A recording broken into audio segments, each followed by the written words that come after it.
it's time to embrace ghosts and the haunted way of life as we look at 5 objects from the Paranormal Stuff Pack that you need to start using. The objects mentioned here may be a tad different to what you're used to, as many of these are gained through gameplay and not by mode. Let's go. First up is what we all knew would be here, being the Seance Table. Of course, using the Seance Table will help you train up your medium skill, and having one of these in your house is pretty much essential if you plan on living in a haunted house residential lot. Initially at level 1 of the medium skill, you'll only be able to commune with the departed on the Seance Table, which can provide your sim with various moodlets, both positive and negative. However, if you've set your house to being a haunted house residential lot, then it'll be spiritually volatile, and choosing to sense the spiritual volatility will reveal just how haunted that your house currently is. Your haunted house residential lot will become more haunted over time, but you'll be able to perform a ceremony on the Seance Table to make it less haunted.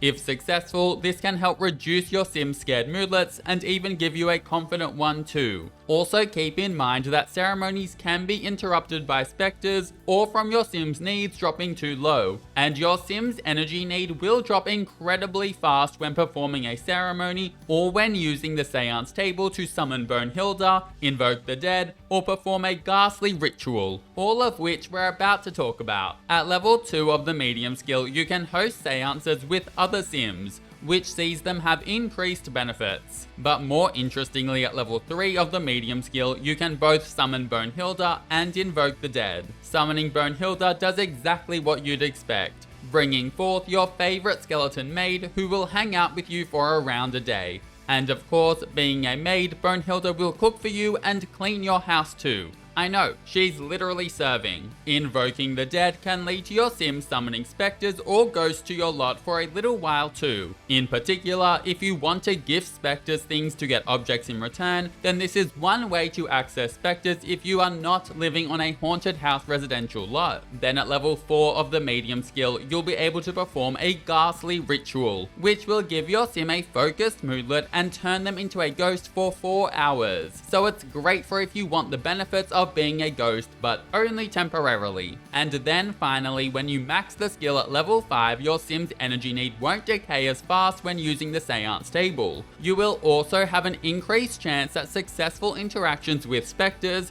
and you'll also be able to create a seance circle anywhere by clicking on the ground. Overall, the Seance Table opens up heaps of gameplay, and it's also pretty much the core of the medium skill too. The next object that we're going to look at is the Helping Hand, and it really does help you in unusual ways. But first know that if you're not living in a haunted house residential lot, then it is purely cosmetic. However, if you are living on a haunted house residential lot, then it'll have 2 key features that you can make use of. Firstly, Gildry the Ghost will be popping up every night, being sometimes helpful but mostly just there, and you can use the Helping Hand object to disable his visits. I know, very handy, and I'm so happy to be able to super speed my sim sleep again. The other thing that you can do with this object is enable Heroic Mode. Heroic Mode makes it so that your haunted house becomes rapidly worse and more volatile over time, but to compensate, it also doubles the satisfaction points you'll gain each night that you live in your haunted house, going from the usual 250 to a massive 500 per night, which is one of the best ways in the game to gain satisfaction points. What's more is that from my experience, I don't think that Heroic Mode is that much harder to live in than your usual haunted house residential lot, so I definitely think that it's worth the points. The third object that we're going to take a look at is the Unassuming Candy Jar, which can be obtained as a reciprocal gift from specters. You can click on this jar and choose to eat forbidden candy, and doing this will give your sim a +2 energized moodlet for 3 hours. More importantly is that while your moodlet is active, your sim's energy need will slowly replenish itself. I found that overall, this will replenish a sim's energy need by around 50% of the need bar during this 3-hour period, which is absolutely massive and definitely something that can be useful in your gameplay.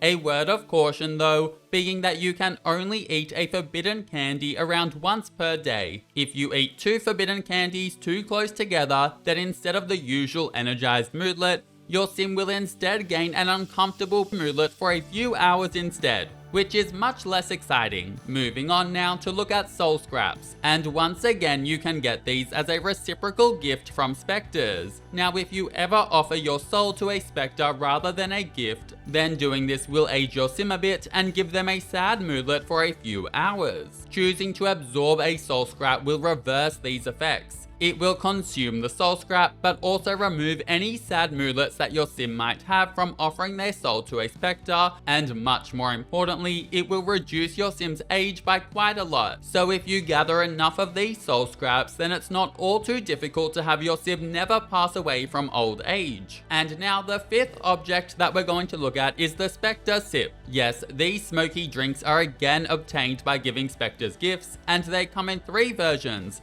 being a bronze, silver, and gold goblet. Drinking these will give your sim experience in a random skill, oftentimes seeing them gain a skill level, and I find that the randomness can be pretty fun. Once drunk, the empty goblet is considered rubbish, but you'll still be able to sell it to the oddity collector for a few simoleons, which is a much better option compared to simply cleaning it up. Just before finishing up, a quick mention of 2 mostly decorative objects that I absolutely love. Both the various Hello Dahlia dolls and the Specter jars are awesome decorative objects that you can get from completing gigs in the freelance paranormal investigator career. Both of them can even be named, and on top of this you can talk to the Hello Dahlia dolls. And if your sim has scared moodlets, then doing this will help you get rid of these moodlets faster. And with that, we're at the end. That's 5 objects from the paranormal stuff pack that you need to start using. If you enjoyed this, then you might also enjoy my video on 5 standout Strangerville objects. As always, thank you so much for watching, and I hope you have an amazing day. See you later!